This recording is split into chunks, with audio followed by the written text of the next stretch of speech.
लोग सब? उम्मीद है सारे बच्चे ठीक है अपने अपने घर पे। आज हम अपना क्लास 3rd का इंग्लिश का जो है कुछ एक्टिविटीज़ करने वाले हैं। तो सबसे पहले हमने जो है अपनी यूनिट 2 में एक चैप्टर पढ़ लिया था और वो चैप्टर अब हम कंप्लीट कर चुके हैं और इस चैप्टर से रिलेटेड क्वेश्चन आंसर्स भी हम कंप्लीट कर चुके हैं। ठीक है, तो अब हम चलते हैं उस चैप्टर से रिलेटेड कुछ एक्टिविटीज़ की जानिब। चलें, आप लोग निकालें अपनी अपनी बुक का पेज नंबर 26। ठीक है, पेज नंबर 26 आप लोगों ने जब ओपन करना है तो देखेंगे आप लोग कि रीडिंग इज़ फन के हमारे कितने सवाल हो चुके थे प्यारे बच्चों। हमारा एक सवाल हो चुका था। अब हम चलेंगे क्वेश्चन नंबर 2 की जानिब। ठीक है, तो चलें, आप लोग अपनी कॉपी निकालें और पेंसिल निकालें और रीडिंग इज़ फन की हेडिंग के नीचे ही क्वेश्चन नंबर 2 लिखेंगे। ठीक है,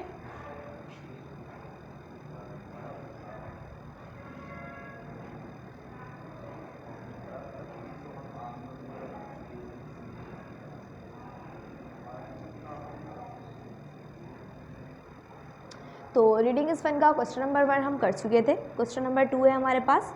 why did Gopu Dopu and Fari want to go to Mumbai. ठीक है, गोपू डोपू और फरी जो हैं वो मुंबई जाना क्यों चाहते थे, तो ये आप लोगों ने यहाँ पे क्वेश्चन नंबर 2 पे बताना है। Why did Gopu Dopu and Fari want to go to Mumbai.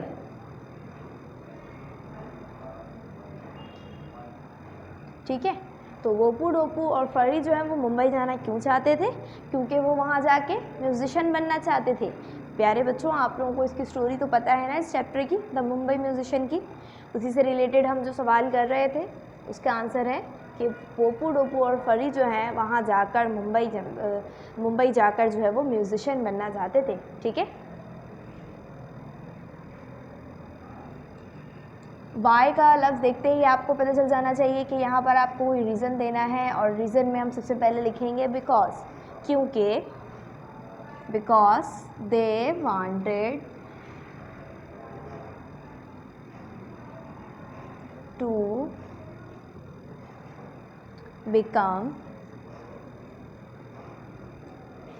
Uh musician.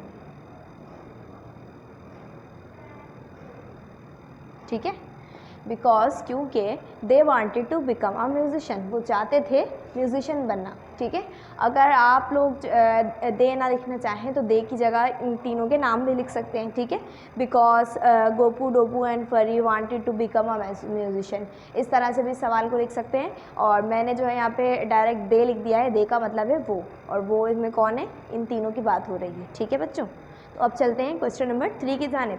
Question number 3 है हमारे पास, Why did the people in the house run away? तो उस घर के अंदर जो लोग थे वो क्यों भाग रहे थे। ठीक है, question number 3, Why did the people in the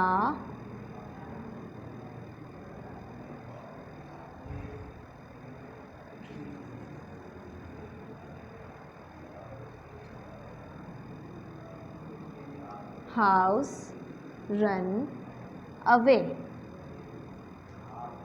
ठीक है, उस घर के जो लोग थे उस रेस्टोरेंट के अंदर वो क्यों भाग रहे थे, क्योंकि वो लोग समझ रहे थे कि घोस्ट उन्हें डराने के लिए आ गए हैं। ठीक है, भूत जो हैं वो बाहर उन्हें डराने के लिए आ गए हैं, इसीलिए वो लोग वहाँ से भाग रहे थे।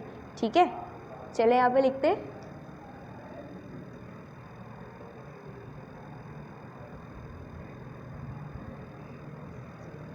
The people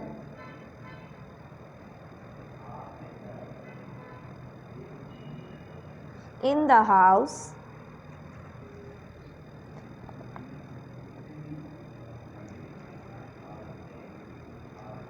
thought that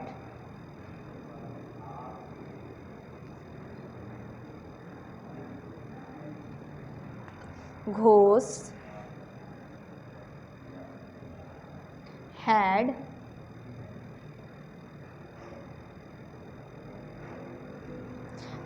had come to scare them. ठीक है। Why did the people in the house run away? लोग जो है उस घर के अंदर क्यों भाग रहे थे दूर दूर? The people in the house thought that उस घर के अंदर जो लोग थे वो ये सोच रहे थे कि ghost had come to scare them, कि ghost जो है भूत उन्हें जो है वो डराने के लिए आ गए हैं, इसीलिए सब लोग वहाँ से भाग रहे थे। ठीक है। इसके बाद चलते हैं अपने लेट्स टॉक के क्वेश्चंस की जानिब। लेट्स टॉक में जो क्वेश्चंस हैं सबसे पहले हम उसको डिस्कस करेंगे और इससे रिलेटेड कुछ सवालात होंगे उसको भी हम अपनी कॉपी में करेंगे। ठीक है। तो सबसे पहले यहाँ लिखा हुआ है, मैं इसको पढ़ रही हूँ, आप लोग जो है इस पर फिंगर रख लेंगे। ठीक है। If you were to join the animal band, which animal would you want to B?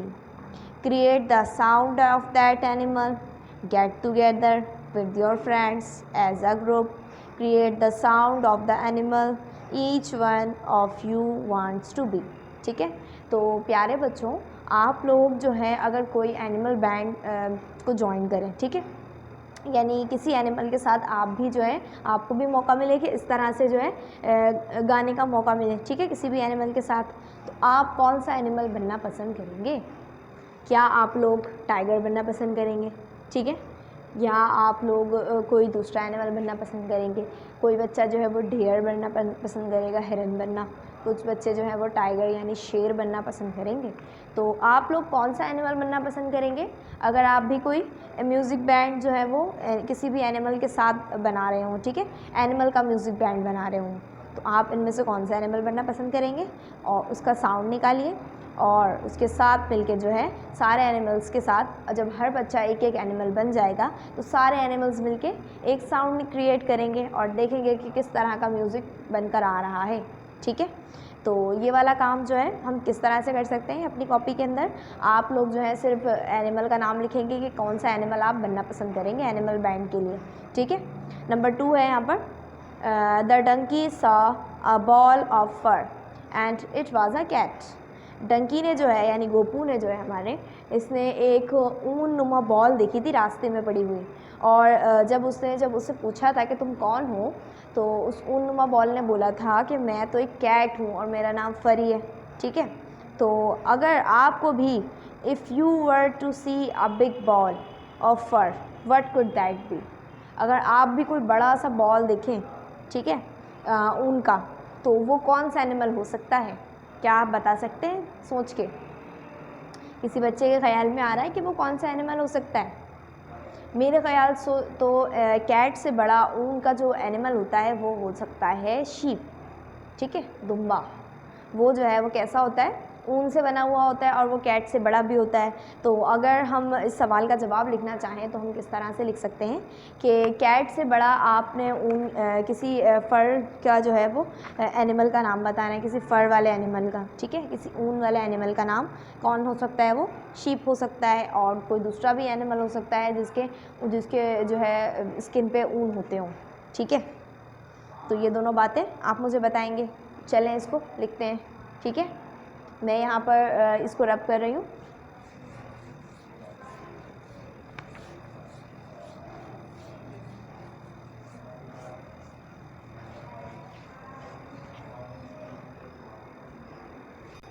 तो चलें उस एनिमल के बारे में लिखते हैं यहाँ पे। ठीक है, सबसे पहले हेडिंग डालेंगे लेट्स टॉक की।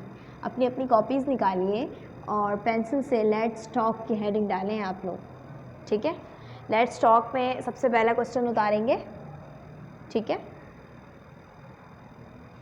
If you were to join the animal band, which animal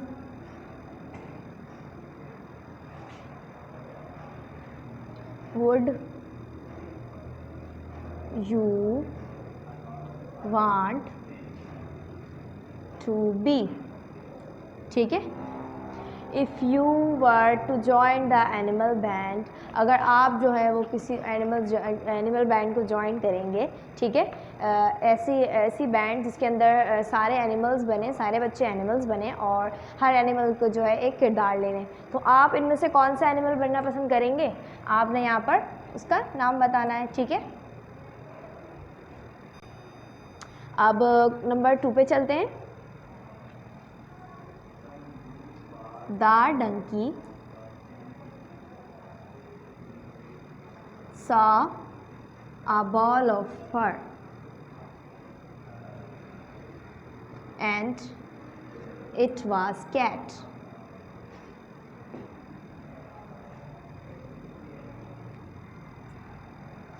If you see a big ball of fur,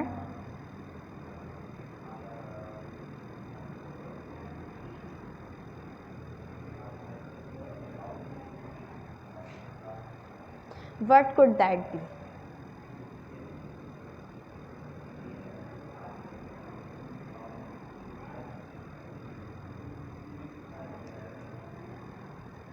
ठीक है, यहाँ पर आप लोगों ने उसका नाम बताना है। अ डंकी सा अ बॉल ऑफ फर, एक डंकी ने जो है वो देखा एक ऊन का जो है वो एक बॉल देखी थी, ऊन नुमा बॉल, तो वो कौन थी? इट वाज कैट, वो एक बिल्ली थी, ठीक है, जिसका नाम फरी था। अगर आप भी कोई बड़ी सी बॉल देखें ऊन की, तो वो कौन सा एनिमल हो सकता है? आपके ख्याल में वो कौन सा एनिमल हो सकता है? मेरे ख्याल में तो कैट से बड़ा कोई एनिमल जिसकी जो ऊन नुमा दिखता हो, वो एक शीप हो सकता है या गोट हो सकती है, ठीक है। तो आप चाहें तो उनके नाम भी लिख सकते हैं यहाँ पर, चाहें तो आप किसी और दूसरे एनिमल का भी नाम लिख सकते हैं। चलें जल्दी से ये दोनों क्वेश्चंस कंप्लीट करें इस वीडियो को पॉज करके, फिर हम चलेंगे पेज नंबर 27 के जानिब, ठीक है। तो प्यारे बच्चों, अब आप लोग निकालें अपनी बुक का पेज नंबर 27। यहाँ लिखा हुआ है let's sort out these words. चलें अब इन वर्ड्स को जो है सही इनके शेल्फ्स के अंदर डालें। लिखा हुआ है pick the words from the bags. इन बैग के अंदर कुछ वर्ड्स हैं, एक बैग है हमारे पास ग्रीन कलर का, दूसरा बैग है हमारे पास पिंक कलर का।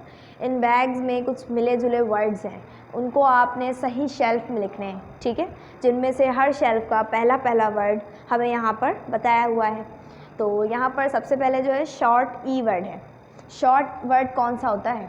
ऐसे वर्ड्स जो 3 लफ्ज़ों पे मुश्तमिल हो, ठीक है, और उनके अंदर उसके बीच में जो है वो ई आता हो, ठीक है, तो वो कौन सा वर्ड हो जाएगा? शॉर्ट ई वर्ड, यानी कि छोटा ई वर्ड। ऐसे ही शॉर्ट आई वर्ड कौन सा होगा? जिसके अंदर जिसका वर्ड जो है वो 3 लफ्ज़ों पे मुश्तमिल हो, वो हमारे पास कौन सा लफ्ज़ होगा? आई वर्ड, ठीक है, और उसके बीच में भी आई आता हो, जैसा कि मैं आपको एग्जाम्पल दे के बताती हूँ।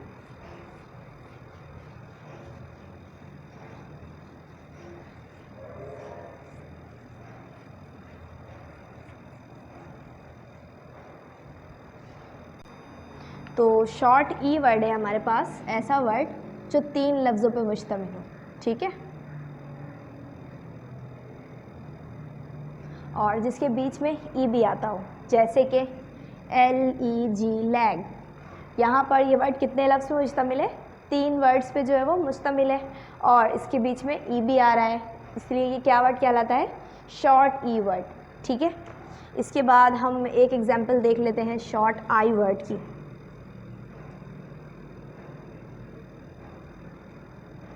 शॉर्ट आई वर्ड हमारे पास ऐसा वर्ड होगा, ऐसा लफ्ज़ होगा जिसके अंदर अल्फाज जो हैं वो 3 वर्ड्स पे मुश्तमिल होंगे, लेकिन बीच में क्या आ रहा होगा? आई आ रहा होगा, ठीक है, जैसे कि PIG पिग। यहाँ देखिए ये कौन सा वर्ड हो गया है? शॉर्ट आई वर्ड। अब हम चलते हैं लॉन्ग ई वर्ड की तरफ। तो लॉन्ग ई वर्ड हमारे पास कैसा होगा? जो 3 से ज़्यादा लफ्ज़ों पर मुश्तमिल होगा, ठीक है, 3 से ज़्यादा वर्ड्स यानी कि 4 लफ्ज़ों पे मुश्तमिल होगा, या 4 से ज़्यादा भी लफ्ज़ हो सकते हैं, 5 लफ्ज़ भी हो सकते हैं, वो हमारे पास क्या कहलाएगा? लॉन्ग आई वर्ड्स यानी लॉन्ग ई वर्ड, यानी कि ऐसा लंबा वर्ड जिसके अंदर 4 या 4 से ज़्यादा लफ्ज़ आते हों और वो ई पर जो है वो मुश्तमिल होता हो, ठीक है, ई से जो है उसका साउंड आ रहा हो। और लॉन्ग आई वर्ड का भी ऐसे ही है, इसके अंदर जो है वो 4 या 4 से ज़्यादा लफ्ज़ इस्तेमाल होंगे और बीच में जो है वो आई आ रहा होगा, ठीक है। लॉन्ग ई वर्ड, लॉन्ग ई वर्ड की एग्जांपल है डीप, DEEP, डीप। तो यहाँ देख रहे हैं आप लोग, ये जो है ये 3 वर्ड्स का नहीं है ये लफ्ज़, ठीक है, और इसके अंदर जो है वो ई भी आ रहा है, ठीक है। 4 लफ्ज़ हैं या 4 से ज़्यादा लफ्ज़ हो सकते हैं और इसके बीच में क्या आ रहा है, ई आ रहा है, तो ये क्या कहला रहा है, लॉन्ग ई वर्ड, ठीक है। अब हम लॉन्ग आई वर्ड की तरफ चलते हैं। Long I word, long I word हम यहाँ पे लिख रहे हैं स्माइल। तो देख सकते हैं जैसा कि आप लोग यहाँ पर ये वर्ड जो है ये 4 या 4 से ज़्यादा अल्फाज हैं इसके अंदर और इसके बीच में आई भी आ रहा है, तो ये हमारे पास क्या हो गया, लॉन्ग आई वर्ड, ठीक है। चलें अब इसको भी फिल करते हैं, किसकी मदद से, इन बैग्स के अंदर लिखे हुए लफ्ज़ों की मदद से। तो पहला वर्ड जो है इस बैग के अंदर, ग्रीन बैग को देखेंगे तो लेग जो है हम वो शॉर्ट ई वर्ड में पहले ही लिख चुके हैं।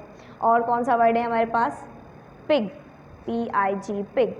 ये कैसा वर्ड है, छोटा है, शॉर्ट आई वर्ड है, ये भी यहाँ पर लिखा हुआ है, ठीक है। अब चलते हैं अब तीसरा वर्ड है यहाँ पे हमारे पास NEST, नेस्ट। नेस्ट जो है वो इसके बीच में क्योंकि क्या आ रहा है, ई आ रहा है और ये कैसा है, 4 लफ्ज़ों का लफ्ज़ है, इसका मतलब है कि लॉन्ग ई वर्ड है, ठीक है। तो हम इसको लिखेंगे लॉन्ग ई वर्ड वाले शेल्फ में,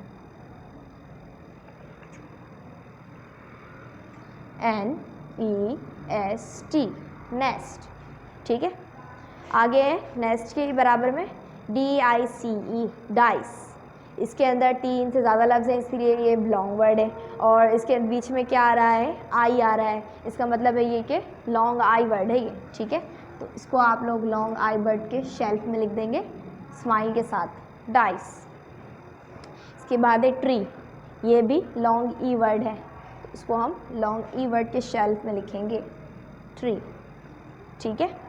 इसके बाद है fish, fish long I word है, इसको हम इस वाले खाने पे लिखेंगे। तो प्यारे बच्चों आपको ये काम समझ आ रहा है ना। इसके बाद है सीड, ये लॉन्ग ई वर्ड है, ठीक है।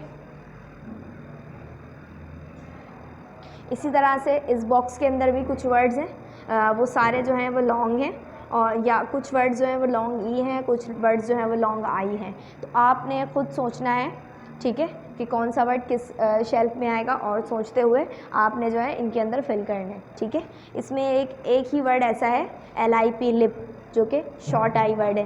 तो चलें जल्दी से इस वीडियो को पॉज करें और पिंक वाली बास्केट के अंदर जितने भी वर्ड्स हैं उनको सही शेल्फ के अंदर लिखें, ठीक है। सबसे पहले आप लोग यहाँ अपनी कॉपी में लिख लेंगे, इस तरफ बुक के अंदर लिख लेंगे, उसके बाद ये सारे वर्ड्स आपने अपनी कॉपी में भी लिखने हैं, ठीक है। तो चलें जल्दी से वीडियो को पॉज करें और इसको काम को कंप्लीट करें। जी तो प्यारे बच्चों आप लोगों ने उम्मीद है कि ये सारा ये जो है काम कंप्लीट कर लिया है। अब चलते हैं हम अपने होमवर्क की जानिब। पेज नंबर 28 पे हमारे पास लेट्स राइट के 2 क्वेश्चंस हैं। ये 2 क्वेश्चंस आप लोग अपने होमवर्क में करके लाएंगे। इसको मैं रीड आउट कर देती हूँ, ठीक है। लिखा हुआ है, do you play any musical instrument, क्या आपने कभी कोई म्यूज़िकल इंस्ट्रूमेंट बजाया है? अगर बजाया है तो आप लोग लिखेंगे yes I play musical instrument, हाँ मैंने बजाया है एक म्यूज़िकल इंस्ट्रूमेंट, ठीक है, प्ले किया है। और कौन सा म्यूज़िकल इंस्ट्रूमेंट है उसका नाम बताएंगे, ठीक है। और अगर नहीं चलाया है तो आप लोग क्या लिख देंगे कि यहाँ पर इसको काट के लिख देंगे no I can not play any musical instrument, मैं नहीं बजा सकता, मुझे नहीं आता बजाना, ठीक है। इफ़ नो, अगर नहीं आप लिखेंगे यहाँ पर तो which is musical instrument you want to learn, तो कौन सा ऐसा म्यूज़िकल इंस्ट्रूमेंट है जो आप चाहते हैं सीखना, ठीक है, कि आप उसको जो है वो प्ले कर सकें। तो यहाँ पर आप उस म्यूज़िकल इंस्ट्रूमेंट का नाम लिखेंगे, ठीक है। म्यूज़िकल इंस्ट्रूमेंट का नाम अगर आप लोगों को नहीं समझ आ रहे हों तो आप लोग पेज नंबर 30 में से भी ढूंढ के यहाँ पर नाम लिख सकते हैं, ठीक है। तो उम्मीद है सारे बच्चे ये वाला काम कर लेंगे। मिलते हैं अपने अगले लेक्चर में जिसमें हम इन सेंटेंसेस को कंप्लीट करेंगे। तब तक के लिए अपना ख्याल रखें। अल्लाह हाफ़िज़।